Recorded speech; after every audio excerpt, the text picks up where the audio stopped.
lagi dengan teman-teman di acara talk show hari ini. Tema talk show kita hari ini, Roh Kudus di dalamku. Wah, Roh Kudus di dalamku, pasti seru nih teman-teman. Ikutin terus ya.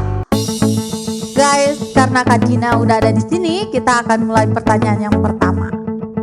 Benar atau salahkah bahwa Roh Kudus bukanlah Allah, melainkan semacam kuasa yang diberikan oleh Allah? Jawabannya adalah salah. Dalam Alkitab, Roh Kudus adalah Allah dalam 1 Yohanes pasal 5 ayat 7. So, ada 3 yang memberi kesaksian di dalam sorga, Bapa, Firman, dan Roh Kudus, dan ketiganya adalah satu. Ia memiliki sifat-sifat yang dimiliki oleh Allah seperti Maha hadir di Mazmur pasal 139 ayat 7 sampai 8.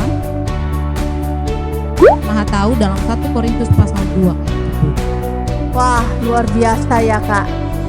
Oke teman-teman, jadi Roh Kudus itu adalah salah satu pribadi dari Allah Tritunggal. Ya, oke Kak Dina, pertanyaan selanjutnya. Benar atau salah? Buah-buah Roh Kudus itu kasih, sukacita, kesabaran, kedamaian, dan lain-lain. Benar atau salah? Jawabannya adalah sangat-sangat benar. Alkitab dengan jelas menyatakan bahwa setiap orang menerima Roh Kudus, maka hidupnya akan menghasilkan buah-buah roh. Di mana kita dapat melihat buah-buah roh itu dalam Galatia pasal 5 ayat 22 sampai 20.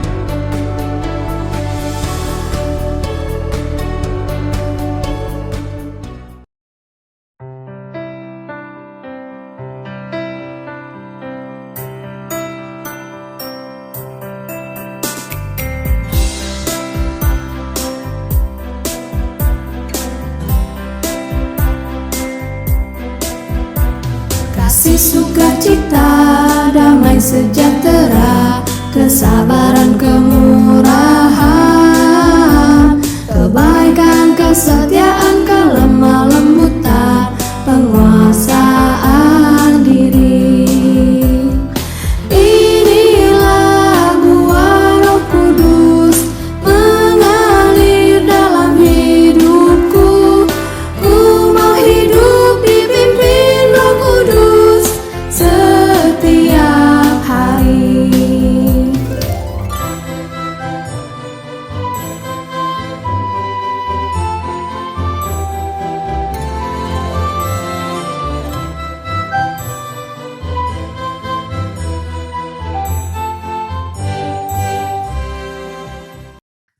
Teman, itu adalah buah-buah roh. Bisa teman-teman baca di rumah masing-masing ya, dalam Alkitabnya Galatia 5 ayat 22 sampai 20.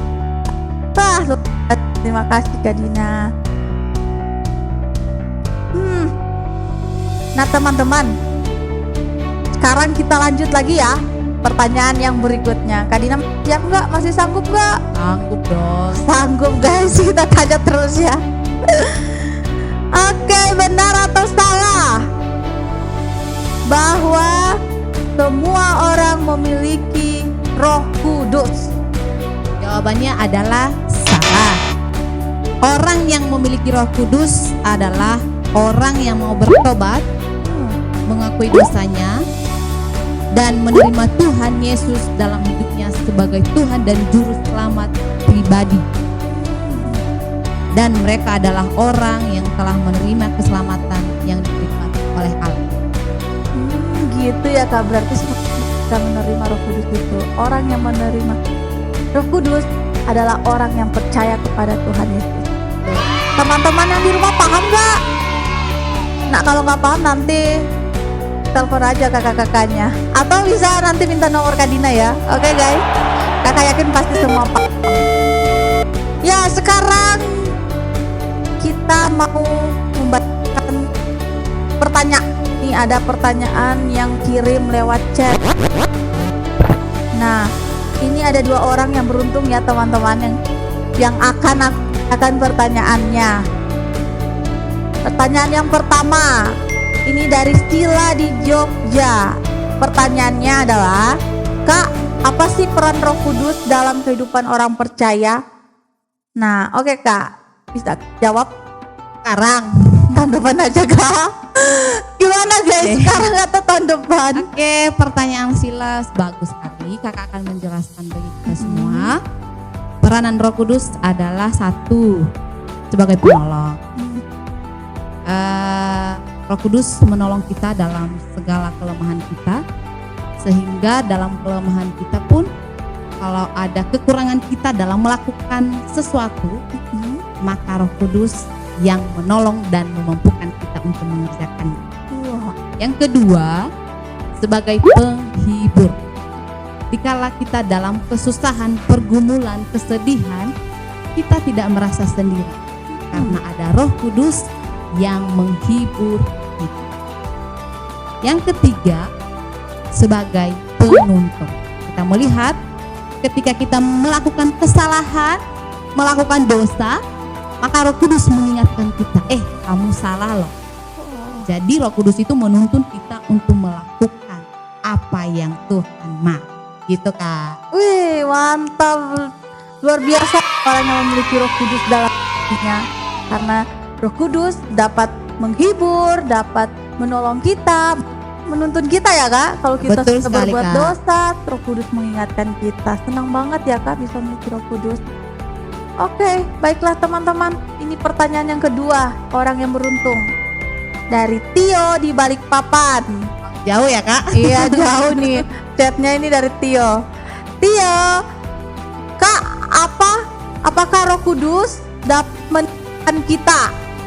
Gimana tuh Kak Dina? Apakah Roh Kudus dapat meninggalkan kita? Dapat nggak ya? Gimana? Bagus, sangat menarik pertanyaan dari Tio. Saya akan menjawabnya. Jawabannya tidak. Dengar tuh Tio. Roh Kudus tidak akan pernah meninggalkan orang percaya. Ketika kita percaya kepada Yesus, Roh Kudus ada dalam diri kita dan kita menjadi milik Allah. Ketiganya hal ini tidak boleh terpisah. Jika Roh Kudus meninggalkan kita, maka relasi kita dengan Allah putus dan kita kehilangan keselamatan. Luar biasa. Berarti teman-teman yang sudah punya Roh Kudus di dalam hatinya gak usah takut Roh Kudus untuk meninggalkan kita. Senang banget nih Kak bisa undang kakak di sini dan bisa jawab pertanyaan-pertanyaan yang ada. Nah teman-teman semua, kakak mau tanya nih, apakah untuk menyaksikan acara ini sudah memiliki Roh Kudus dalam hati? Nah kakak yakin pasti sudah memiliki Roh Kudus dalam hati ya. Roh Kuduslah yang akan menolong kita, menghibur kita, bahkan menuntut kita dalam kebenaran. Oke, terima kasih buat teman-teman yang sudah menyaksikan acara ini. Buat Sila dan Tio yang sudah mengirimkan pertanyaannya. Jangan bosan-bosannya saksikan talk show kita. Akhirnya talk show kita hari ini bisa selesai. Terima kasih buat Kak Dina yang sudah hadir di acara ini. Iya Kak, sama-sama. Sebelum kita menutup talk show kita, Kak Dina yang tutup kita dalam doa. Bisa Kak. Oke, silakan Ayo Kak. teman-teman, kita berdoa. Tuhan Yesus, kami bersyukur pada hari ini kami belajar bahwa Roh Kudus ada dalam hati kami. Kami bersyukur karena Roh Kudus menghibur, menolong dan menuntun. Terima kasih ya Tuhan, biarlah Roh Kudus Tuhan terus bekerja dalam hati kami. Kami semua yang mendengar talk show pada hari ini diberkati senantiasa. Terima kasih Tuhan Yesus. Dalam nama Yesus kami sudah berdoa dan mengucap syukur. Haleluya. Amin. Amin. Teman-teman, terima kasih ya semuanya sudah menyaksikan acara talk show hari ini. Sampai bertemu di acara talk show selanjutnya. Tuhan Yesus berkati. Dadah.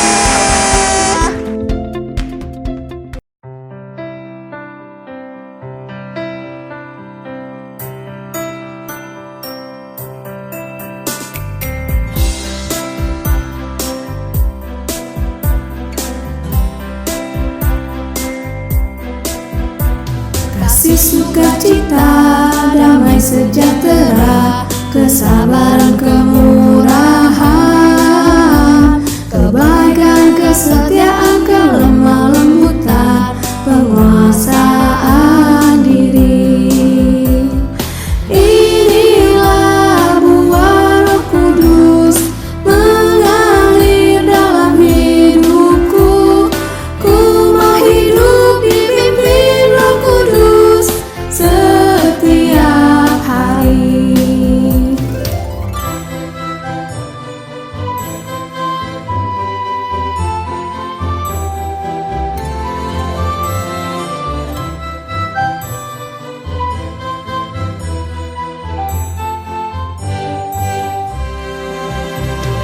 kasih, sukacita, damai sejahtera, kesabaran, kemurahan.